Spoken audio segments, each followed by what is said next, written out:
Welcome to Trust the Journey. I'm Jason Maletsky. And I'm Melanie Curtis. Our mission is to live, laugh, love, and learn together with you. Yes. Oh my goodness. We are here, team, to create conscious connections, to grow and contribute through our practice of openness, honesty, vulnerability, humility, and trust. Trusting the entire journey. Yeah, here's to that. Yeah. If you haven't already found us on the internet, you might learn that our handle is trustthejourney.today. That will get you to our website where you can listen to this podcast.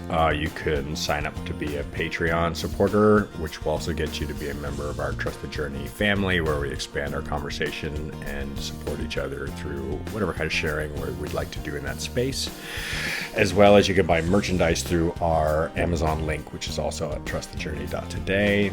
You can find us on Instagram. You can find us on Facebook. We're out there on the web. Come connect. Let's socialize. Let's be friends. Yes, let's be friends. Yes, right on, family. So let's dive into this one. Today we are checking in. We have crazy times. We are living through some wild new times in this world, and we've talked about it a couple of times already on the episodes before this one. So this one we were just wanting to check in and see how we're doing. Yeah. It's a pretty strange period, I think, for all of us in our lives right now. The world being in shutdown and kind of an indeterminate period of time following. And I really feel like there's a presence of mind in place right now that is self-assessing and that is reaching out to each other more than ever so in any other time before.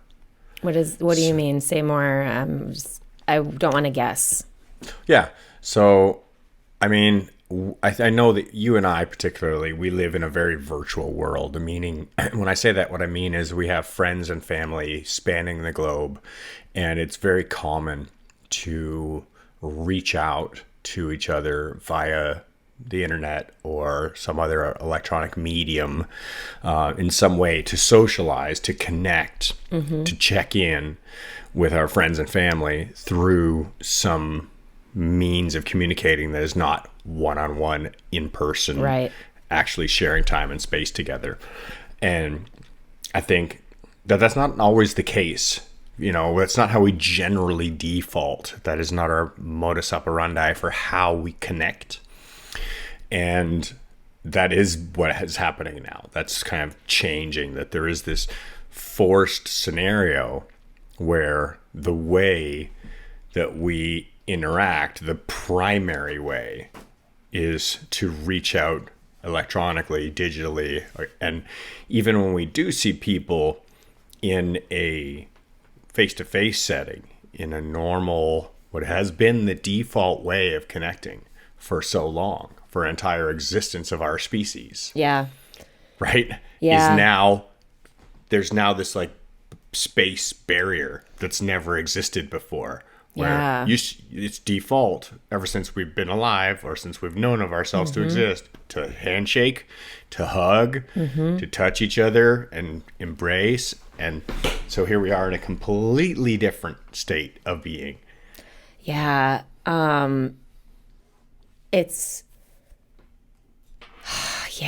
mean, it is still so hard to wrap my brain around it. What's I think sticks out to me is that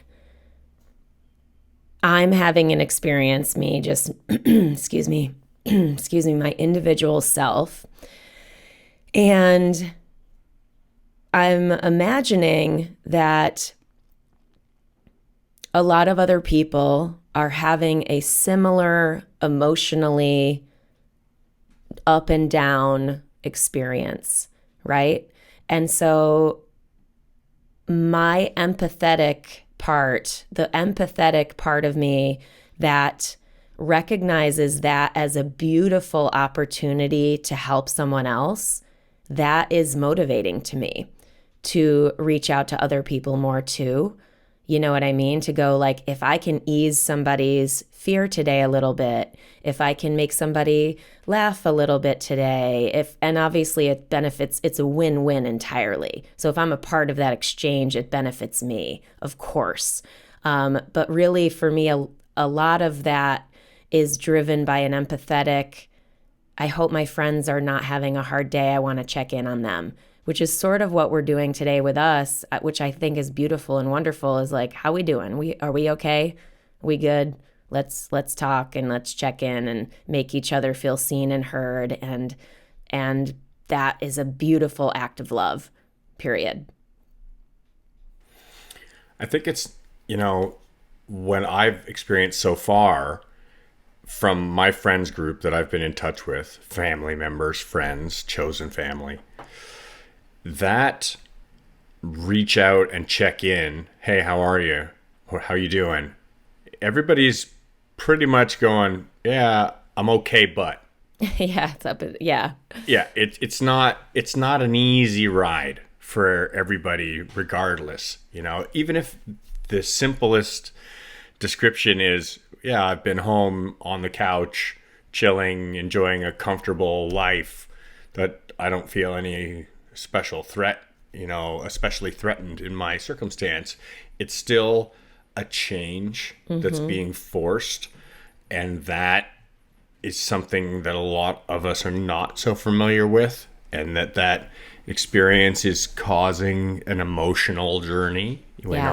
When we're forced to spend time with ourselves, forced to spend time in our own thoughts, when we use up the Netflix playlist and we use up the things that usually fill our attention over a 3-day weekend, we're now in 6 days or 2 weeks or 3 weeks or however long it might have been. And our regular default distraction systems are no longer taking over that short period of time, and the period of time is extending beyond what our usual distractions are. Our mind and our subconscious and all the things start to creep into the foreground. So I think that the awareness that's coming into play for everybody is a little more self-awareness than we're used to. Good. Yeah. I say that deliberately, of course, because of the... Mel's like, good, live with it. Like check yourself in the mirror. Yeah. It's like Jocko, right? Getting some more self-awareness. Good. Can't exercise at your gym. Good. Have to figure out new ways of living. Good. Yeah. Yeah, I say good because what a growth opportunity. We're all in it. And for anyone who's been in any growth opportunities, we know they fucking suck. They're hard. That's it. I mean, how basic can we go? I'm taking my necklace off because it's hitting the desk, and I don't want to bother our listeners with metal on glass audio. Clanging. Here you go. Boom. Yeah. There's my necklace. The whole growth, like forced growth, what was the quote I read the other day was like, the world is currently grounded. Yeah. Not grounded like, oh, I'm so in touch with myself, but grounded like, go to your room. Like you're grounded. Go deal with it for a little while. Go sit in your mess and see how you like it. Hold on you're one second. Okay, Look if you're at not this. watching YouTube right now, you are missing out. I'm like, I need help. This is a good example of what's happening in life. I'm just going to let Melanie untangle herself right now. What's so hilarious, this is one of my favorite jokes, is living in a world where I still have headphones that have cords, and then I have to untangle them. And then I post it on the internet, and all my friends try to help me, and I never take their advice. It's terrible. All right, hang on. Give me 2 seconds. I'm going to unplug. Take it out. Hold on. I got to fix it. Do do do do do do do do do do do Do do do do do do do do do do do do do do. I'm Melanie's back. Success. I Yeah. did it. That was quick. Yeah. Cool. For anybody who's listening right now, we're obviously been at home for a while. I know. Yeah, but it's good for people to have that self-reflective experience. It's funny when I think about my time in Vermont when I was isolated and I felt so lonely. I feel like I had a really unique experience of isolation that was self-created, even though it was agonizing and painful for, the reasons I was there and healing and all of those things. But I feel like it was way worse than this. I'll tell you that, for me, emotionally. Even though, like, again, today I'm having a strong day. I'm not saying tomorrow won't be a tougher day, right? Because what I've been feeling is this real tone, like the tone of fear because of the uncertainty and the everything around, the COVID-19 stuff. That tone of fear is what I keep doing is I keep accidentally using too much energy. I keep accidentally using too much of my bandwidth that I no longer have because I'm managing that tone of fear, right? And so if I use too much, then I end up having a little bit of a crash where I need to sleep more, where I maybe feel depressed, right? We talked about this last time. But so I've done a pretty good job of not taking on more than I can handle without crashing, even though I'm still working hard, which I'm so wildly grateful for. So there's a lot of complexity to my sharing of that. But going back to the isolation thing, in that feeling of loneliness or being with ourselves, that was one of the most valuable breakthroughs I've ever had, even though I want people around me. Like we talk love languages, I'm physical touch. Like I love hugs and being with people physically. And so, yeah, I mean, there's lots of complexity here. But so being aware of those things helps me manage this experience so much more. So if you haven't yet had an experience or breakthrough around what you need in this type of sort of isolation or loneliness or just challenge broadly, then this is great for you to be starting to open that awareness up. And I really believe that. I don't just say it to be positive. I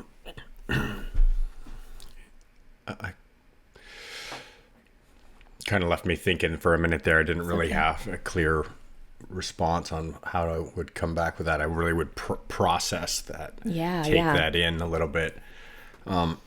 As with everything right now. Yeah. I've been feeling like I'm pretty good at being alone, right?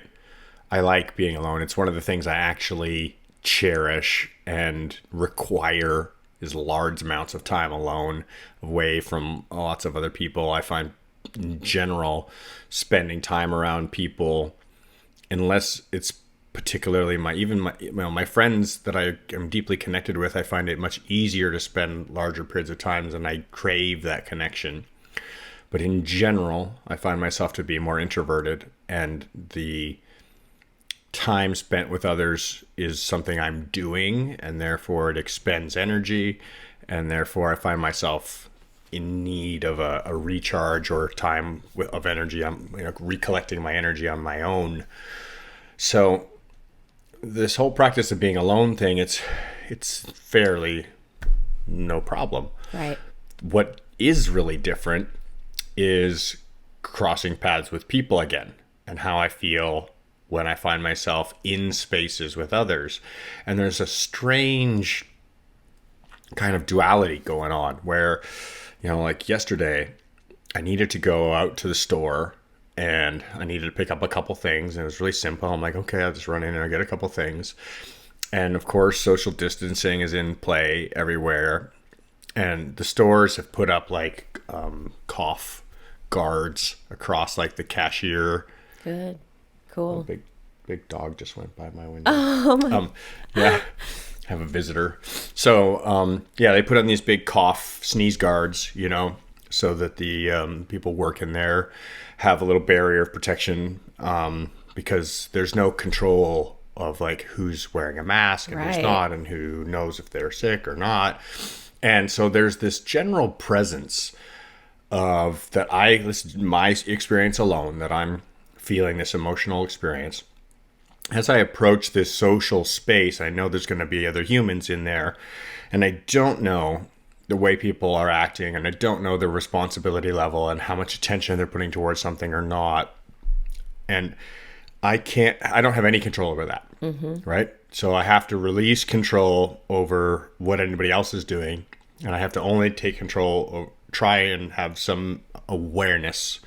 I'm not going to use the word control because that's an illusion. Right. But at least I can have an awareness of what things I am or am not doing that are going to cause me more or less risk in relationship to the other things that are around me. And it still made me feel very guarded. I felt very challenged by not knowing what are the circumstances I'm in. I have no idea of the risk level that I'm exposing myself to.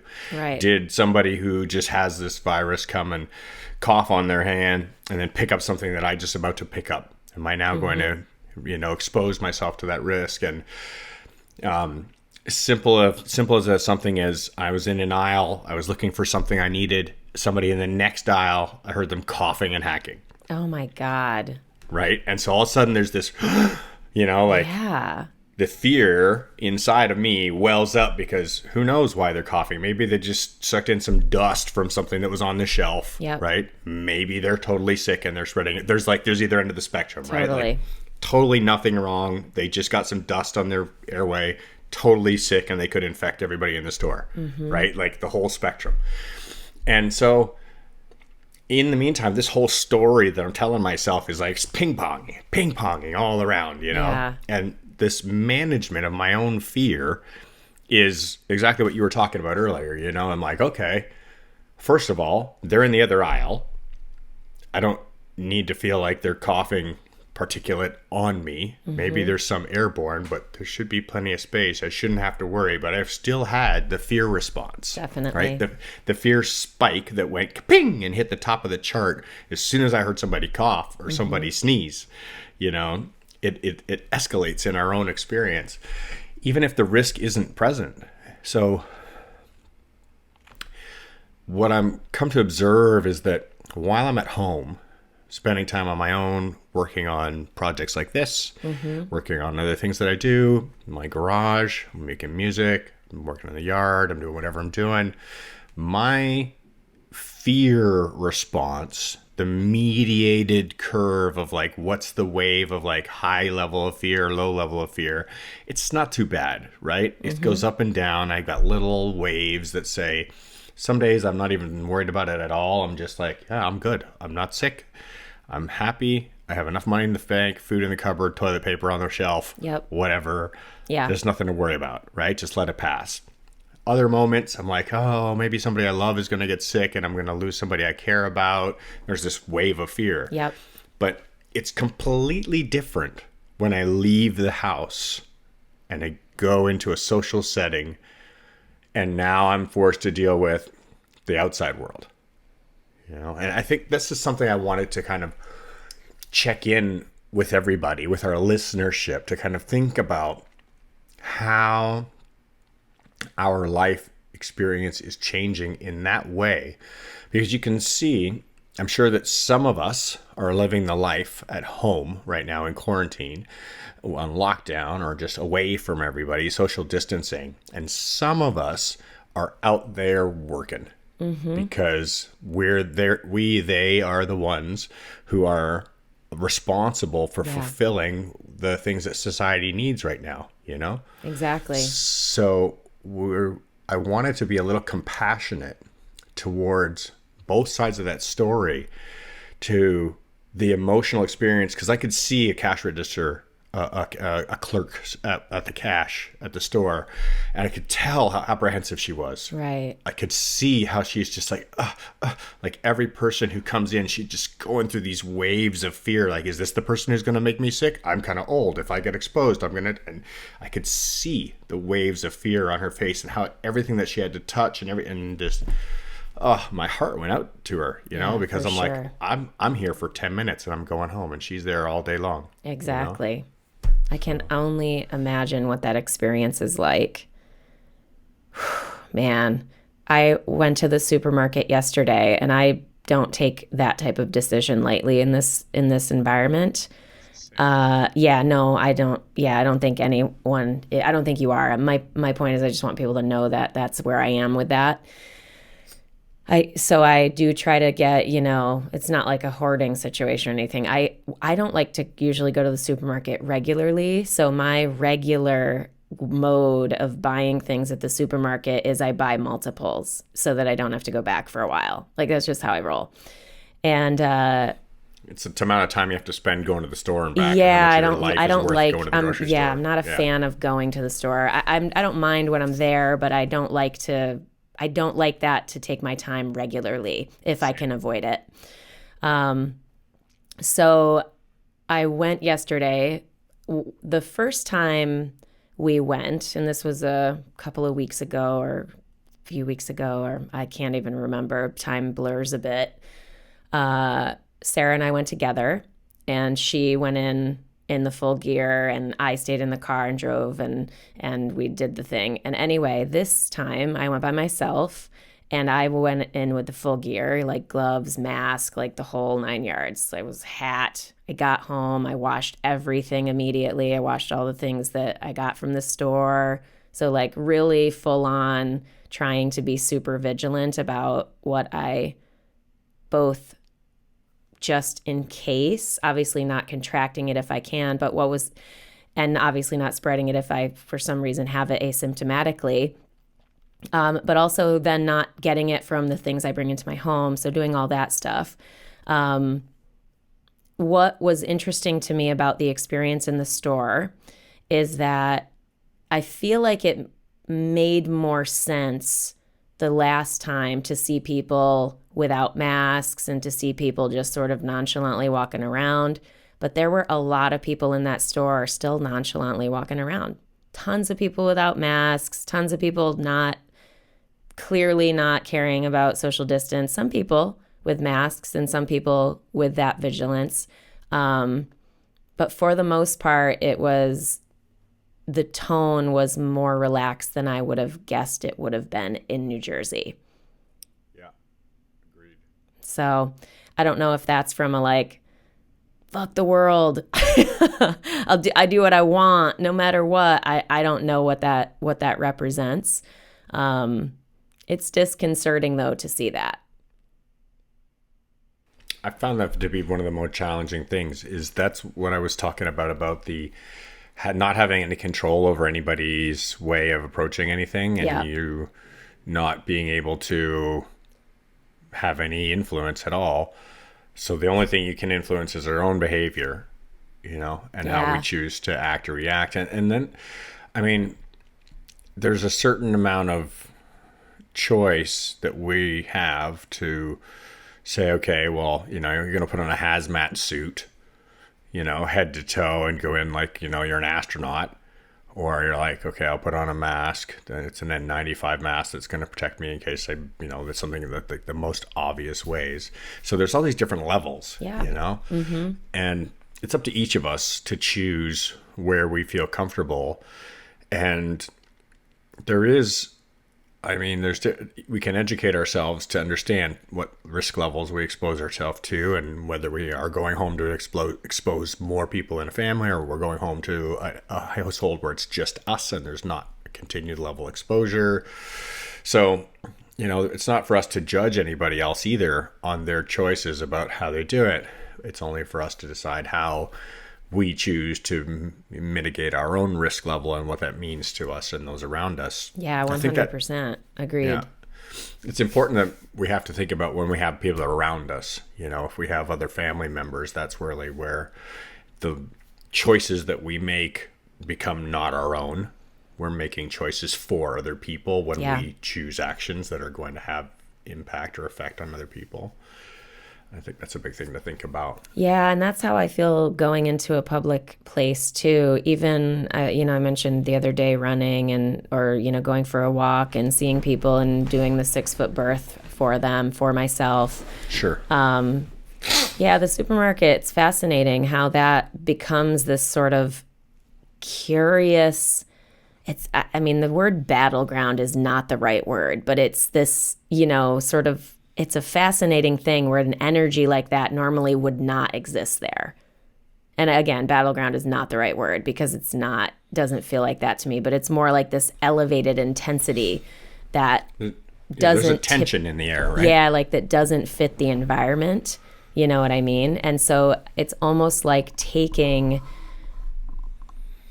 our skills to manage fear and high intensity environments and bringing it really, to me, truly parallels skydiving in a lot of ways, in the sense that we can't control how people choose to behave and act and make decisions in the sport either. There's certain levels of leadership and influence and all that good stuff. And we primarily are in control of ourselves and the decisions we make, the situations we put ourselves in, how we behave in those situations, how we choose to lead by example or not, etc. Right? And so I feel like the supermarket, as weird as that sounds, is another environment like that, where what can I do? I can choose to enter that environment at all, my choice, what I can, quote, control. I can choose to show up looking like, whatever I looked like yesterday, full gear, and,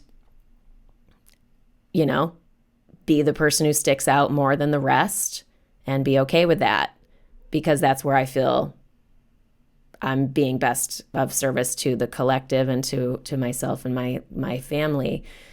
But yeah, anyway, just interesting how an environment that normally isn't intense now is. It is very interesting to observe because there's not generally a stress associated with something like going to the grocery store. Correct. Or filling up your car with gas at the gas station. These are generally non-stress, just general facts of life. And it's very interesting to observe the change in the social dynamic, the behavior of everybody, and how being knocked off of the comfort zone it's good in a lot of ways. I will be the first one as an American living in America to say America needs to be knocked out of its comfort zone. I'm totally comfortable with that idea. Yeah, I'm comfortable with that idea too. Yeah. Go team. Yeah. It's a artificial reality that a lot of us have been living within for a very long time. And the thing about reality is it's a system of balance. We'll always self-regulate. It will always self-balance. Right. So in some ways, true. You can expect that when things seem out of whack, you're like, don't worry, it'll change, Yeah. Yeah. Like we needed it.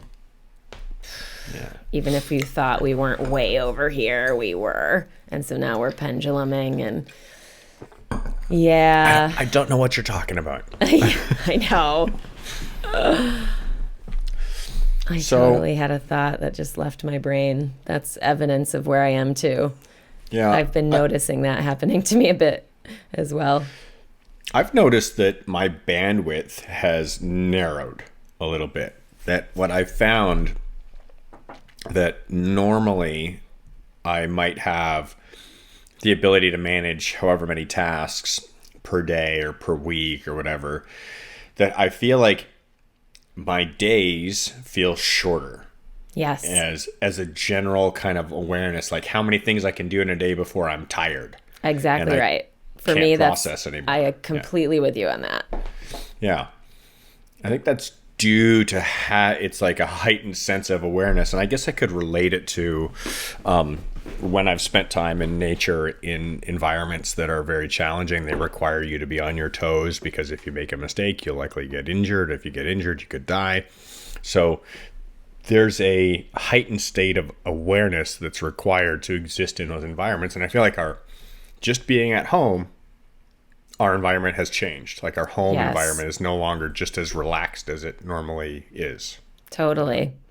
Yeah, totally. It's one thing I said to a friend the other day or yesterday or whatever, was I'm noticing not new things, but I'm using things at home that help me extend my bandwidth. So on top of course, just rigorous, straight up self-care, like resting when I need to, stuff like that, eating healthy, moving, etc., getting into nature as much as possible, which again could be just going for a walk. But for example, I have an office.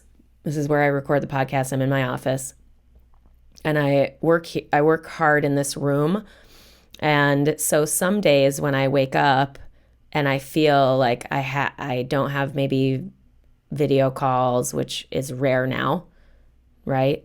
My bedroom, I have this really cozy, comfy, amazing little nook in the corner with an awesome chair and a stool and this beautiful warm light and side table with, like, it's just this glorious little space that I love to be in. It is a comforting space. So sometimes when I'm sort of struggling, I'll work from that corner. So instead of going to my office where I may be feeling like it's too intense for me, even in my own home, like I can't handle my office energy today, I will work from that comfy chair. I'll whack up, my iPad and maybe have a show going on if I can, if I'm doing stuff that day that allows my brain to have that type of bit of candy alongside the productivity. Not every task allows that, or everything that I do allows that. But yeah, that's just something I've noticed that I'm doing more intentionally, that if I need it, instead of spending, like, really taking a day off, I try to still make progress by cutting myself slack where I can. And I think it shows up certainly in people wearing pajamas, us not doing our hair, like all that shit. That's great. That I think helps some people when they need a break, just as equally it helps some people to do their hair and makeup some days. So I think it's who knows, it's all over the map.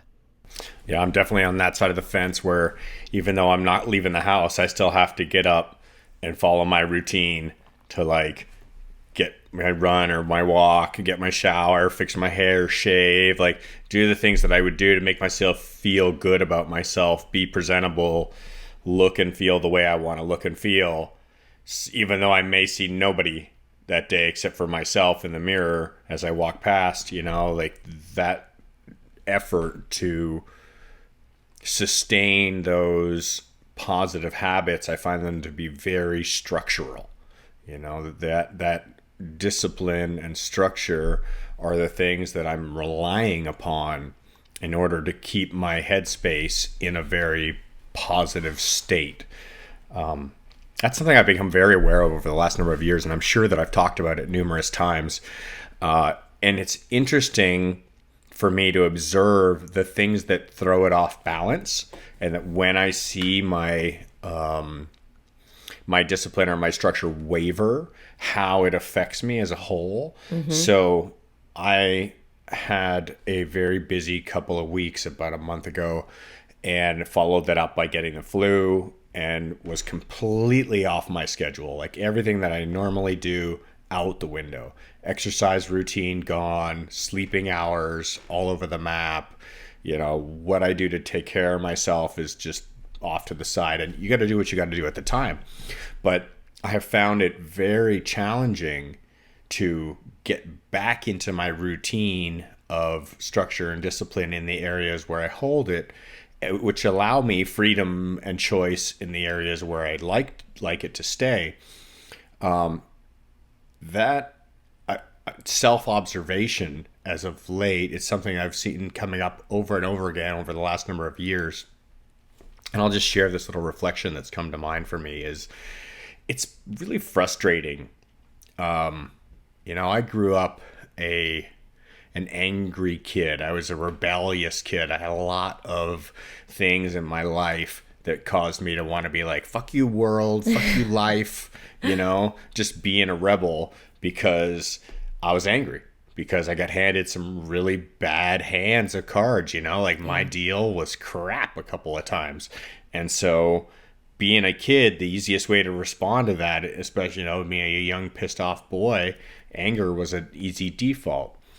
And so being a rebel without a cause type of kid, I was very reckless and very careless and just aggressive, and behaviors that nowadays when I look at these behaviors and I see these behaviors in other people or in myself, I'm like, oh my God, these behaviors are pathetic, right? They're terrible, right? They're the kind of behaviors that are just like, they do not serve any value in growth, but they are expressive of some emotion that's needing to be expressed. Sure. Right? And the irony is that to get these emotions under control so that they're not just randomly expressing themselves whenever, because we all know that when our emotions just burst out, they basically take over whatever we're doing, right? Our whole life is just taken over by some emotional expression. For sure. Well, to get these things to be at a much less of a impactful or there's a word I was trying to think of that I just totally missed my mind. The amplitude. It's nice. Amplitude, right? So when the amplitude of those expressions, if we want that to be in a much more controlled manner so that it's manageable, we need systems to keep them in check, right? And the irony, and it's a frustrating irony because I'm almost 50 years old now, right? And I am still getting to grips with this stuff. Is so that annoying. It's hate freaking that. Annoying, right? Just like, oh my God. It. How can I just be figuring this out for the 100th time when I'm like definitely at like a halfway point through my life? I know. Discipline and structure are the key to freedom and choice. When the whole time as a rebel, you're like, no, the key to freedom is saying fuck you to structure and fuck you to discipline, and ignore all this stuff that schools put in place, military institutions hold in high regard, martial arts, or any, systems of like high skill, high level sport, religions, all the things that are the FU to structure when you're a rebel are actually the key to like that peace and quiet and well-being and centeredness and quietness of mind and freedom of those ping-ponging, pinball kinds of emotional experiences that are, those suck. They suck. They're hard to deal with. Yeah. Well, and you've got the other side of that coin too, where I would imagine those people who, and I could be wrong, I don't feel like this is how I live my life currently. Maybe formerly in my younger years when I was much more unconscious, I was much more of a quote unquote control freak, where I would have not necessarily tons of structure, but I would, I think a lot of people go through that experience of being or feeling like, oh, I'm a recovering control freak, with whether you have that in the frame of I'm intentional and I like to use my time for certain things or whatever. Like there's lots of different ways you can phrase it. But the reason I bring that up is that I would guess that people who are just now awakening to their white knuckles on things, their strong grips on things, their need or feeling like they need to control just things, the way things go, whether I can go to, I think of my niece. She's missing an entire semester of her college experience. I feel bad for her, like that bums me out for her that she's missing an experience like that. And that's my lower level thinking, right? So like whatever again, that specific example, but like someone, and that's really more just an example of if someone's in an experience where they're like stuck on, I wish it were another way. That's a place we can look to transform that control and practice surrender and acceptance. It is not easy. It is easy for me to sit here in front of the microphone, talking to my friend Jay, talking to you guys, and say that. In practice, it can feel so much more emotionally difficult, and it requires iteration after iteration after iteration, in my experience, to truly get quote unquote good, whatever that means, at accepting what is, surrendering to what is, and having that simply mean we continue in a different way toward whatever our goal is, or we grieve the loss of something we can't get back.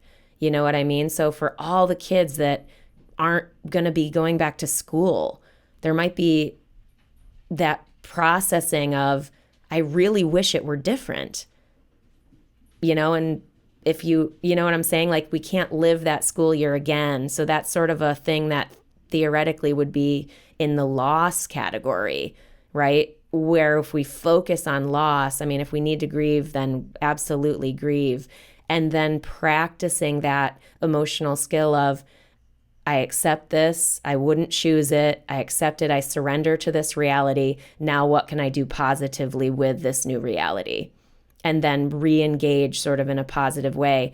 That practice is critical to my emotional well-being, because life comically almost never delivers us what we actually want. Also, one last point is that in the space where we are delivered things that we don't want, almost always, in every bit of my life experience, I have found some of the greatest things in my entire life in those resistant spaces where I originally didn't want them, but I found some of the greatest gifts in my life in those times. Here. Amen. I cannot agree with that point more wholeheartedly than the true, to just comment that the greatest values are often realized in the places of the most hardship. Totally. Right? So annoying. It's so annoying. Yeah. If you really want, damn it, universe. yeah, it is the monk on the mountaintop scenario, right? Like the reason the monk lives on the mountaintop is not because it's easy. Right. It's because it's hard. Right. It's because it's the place where you have to work harder for everything, and everything is more challenging. But it's where the true value lies, is in those experiences. I have to pull up a personal analogy to skydiving for our audience that skydives, or for those who are listening who appreciate my analogies. I was listening to your description there, and I couldn't help but think about how the wind and or the weather are this uncontrollable element that we just don't get a say in, right? We do not get to have a say. Right. That is just what it is. We live in this atmosphere. We live in this environment, and we just deal with it. And there are those of us who will, this wind, or this weather, and like give some opinion about the environment or the atmosphere that observes it in a negative context. Right? And then there's those of us who look at the atmosphere, who look at the environment, who look at the condition, who look at the circumstances and go, wow, what an opportunity. So right? Totally. It is. And I know from my years and years of competition, which were always in some kind of atmosphere. There was some element of environment occurring, and it's always occurring, and there's nothing you can do to change it. You're just going to have to go and do what you're trying to do regardless, right? Yeah. So my goal was to get out of a plane, open a parachute, fly a particular pattern flight plan through the sky that's going to get me to a particular spot, which is going to allow me to then execute a maneuver, which is going to then get me through a course or land me on a target or whatever the final goal is going to be. But the big thing is, between getting out of the plane and getting to whatever that final target is, you have to move through the atmosphere. You have to move through whatever that environment is, and it is changing and it is dynamic, and sometimes it is really, really difficult, and the winds are super strong, or there's lots of clouds, or it's a very dynamic, changing environment. And other times it is perfectly calm and serene, Yeah. and there is nothing but you, right? When there's not a breath of wind and there's no thermals, and it is just like as green as a golf course, perfection. It's entirely your performance and your opinion and your attitude and your skills and all the discipline and all the things that show your ability to execute. Yeah. What's also reflected is when that environment becomes more and more and more challenging, to the point where it is at its most challenging possible, it's at its most extreme, it is also only you and your skills and your discipline and your practice and your ability to look at that as an opportunity, which are going to then result in the final outcome being a relationship to the way that you approached it. Yeah. And when I say you, I say me. I'm speaking about myself here. The way that I choose to approach that situation is what's going to deem the outcome of it all. So I feel like that was a beautiful analogy to this wave, this atmosphere, this experience that we're all living within. It so is. Because we can try and fight it, right? And we can try and be like, like standing out there and bitching about the weather doesn't make it stop raining. Yeah, I feel like it's a really useful parallel. The reason I say that is because we're in an unknown. How can we make it parallel in our minds that gives us some sense of, oh, I know how to do this, versus like, I don't know how to fucking do this, right? Because that unknown piece can be, I think, the most daunting part of it is we've never had this experience before, aka we have zero skills to deal with it, right? Which I would push back on and go, okay, yeah, of course, we have translatable skills, of course.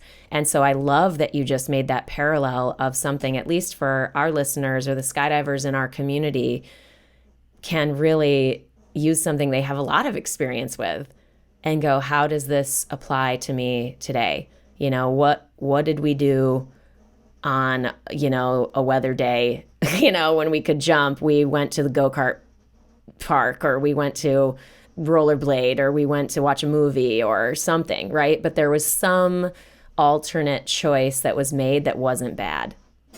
You know what I mean? Yeah, and it's also really, really relevant. How you doing, Jay? I'm okay. I'm fine. Trust me, I'm okay. I'm good. It's also really relevant is when we start to recognize our dependencies, right? So I am putting my hand up really high here to say I was very, very dependent upon skydiving as a coping mechanism for dealing with all the stuff inside of my head and my heart that I had been burying my entire life because I had a coping mechanism that was called skydiving, right?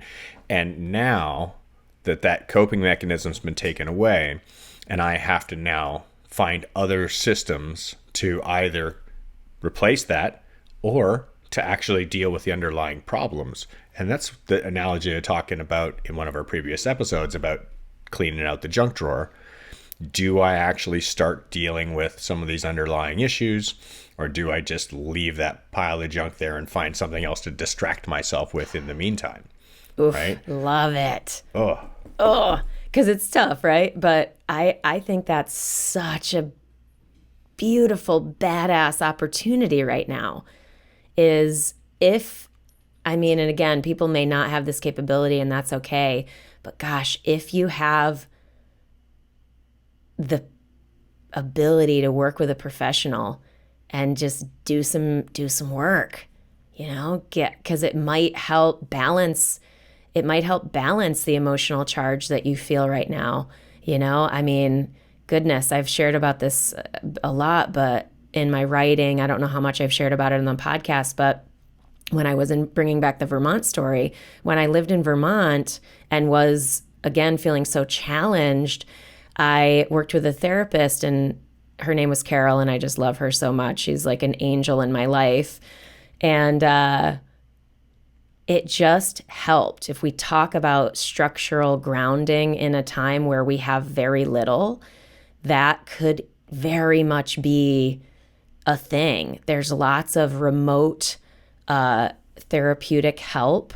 There's a lot of that available now. I have not personally used a remote therapist, but Jay has great, and other friends have, and I've heard only great things about it.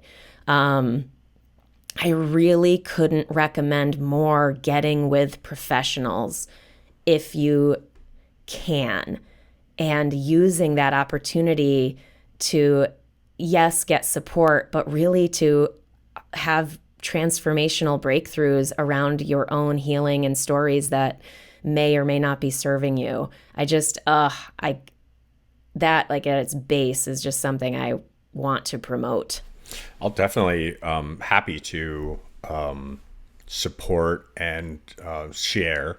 I've been seeing a online therapist for about a little over a year now, and I use online therapy for I think they're like 1 hour sessions about every 2 weeks. And the great thing about it is it costs a fraction of what it costs to go into an office. Mm-hmm. I don't have to do the driving to go see somebody, so that it doesn't take my time and money.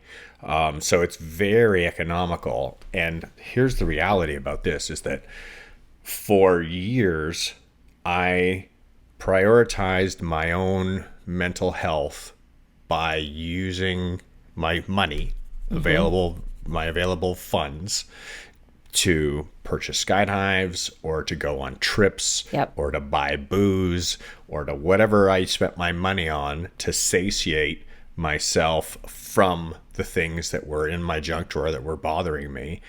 And a while ago, I made the choice to say, you know what? I'm not going to stop spending my money on beer every week to drown myself in my sorrows, and I'm going to spend my money on a therapist to dig out this drawer and shake out all the junk and figure it out.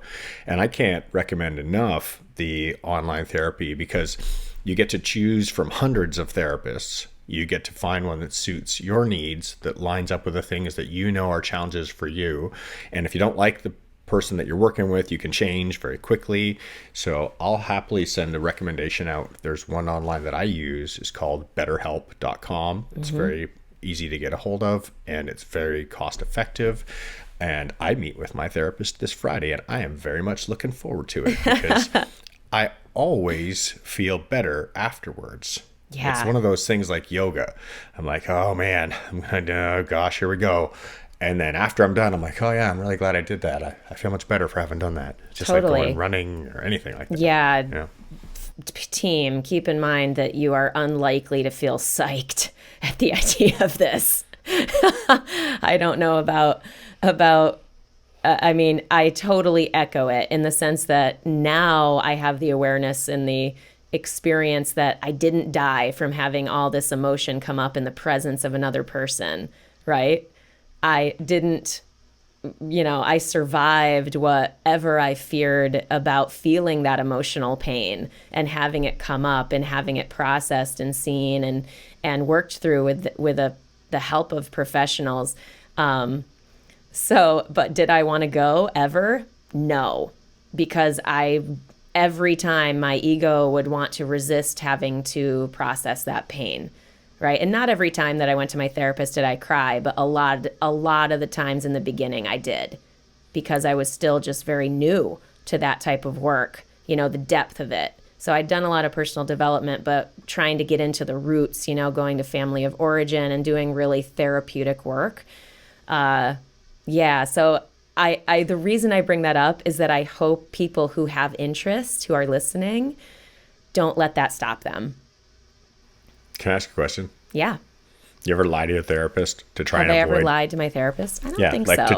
to try and avoid sharing something that you're not like, I'm not ready to talk about I this yet, so I'm probably just gonna be like- avoided saying things. Like what I would have done was I would have thought something that might be relevant to share, but I was too afraid to share it. But then I think for the most part with Carol, where I was at then, I eventually got everything out. But yeah, there were some things that I didn't share straight away because I was embarrassed, or you know what I mean? But it took me some time to build trust with her, which is normal, which is totally normal, which I experience also with life coaching as the person in the role of professional, is that it takes time to build that relational trust. And I wouldn't have it any other way, because whether someone trusts me from whatever way they've been connected to me, it's all good. If someone does and can share right away, that's fine.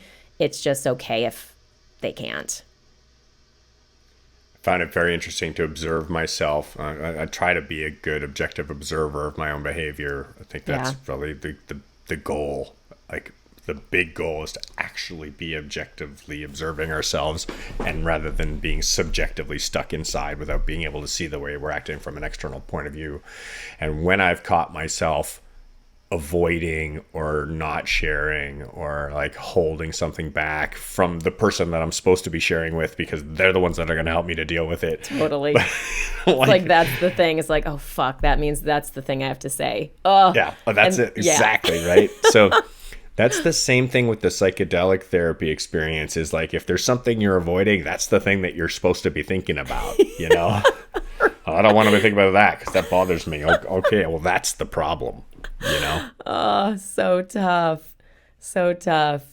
All of it is good work, and it's all part of the path, my friends. I'm glad we talked about that. I'm glad that came up in this session, because I don't know why. I just feel like it could be a really beautiful, beautiful, powerful opportunity for so many. I mean, the last thing I'm going to share. Of course. The last thing I'm going to share, super, super simple, but was the total frozen pizza kick. Full on frozen pizzas. Full week of frozen pizzas. Like bad. Then full week of pasta all week, like bad. I had to totally... So recognizing my bad cycles, I was like, and listen, I'm giving myself slack. I'm not being harsh on myself. I'm being gentle with myself, and acknowledging where that could be a bad rabbit hole. So I interrupted my food choices, and I'm now doing this really strict sort of ketogenic diet because I do well with certain structures. And so taking it back to your point, like, with eating, I can go down the rabbit hole of eating like shit so easily. Jay's raising his hand.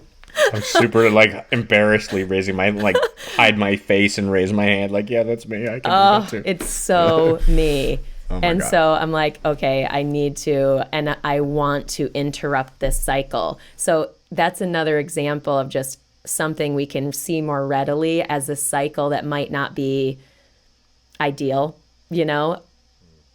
And then when it comes to the therapeutic stuff, look at those emotional cycles that if you really stepped back and acknowledge to yourself, this is a cycle that's not necessarily ideal if I let it continue, that might be, you know, just, again, opening our eyes to those opportunities in this experience. Absolutely. Yeah. Anything else to close out this episode, my dear? Yeah, just, you know, the usual.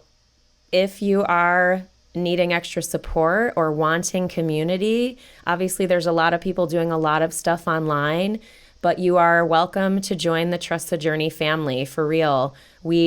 What's unique about the Trust the Journey family is that it has an emotional depth that other groups may not have by design. And so just know that that type of group actually exists. And so that's the type of group that we facilitate and make sort of culturally possible there. And so anyway, like I'm a part of lots of entrepreneur groups and other stuff, and those are great. They're just not at a depth of emotional support as what I've seen in the family. And so that's why I say if you really are looking for some kind of deeper connecting, feel free to join us. So find us online, trustthejourney.today, and all of that good stuff.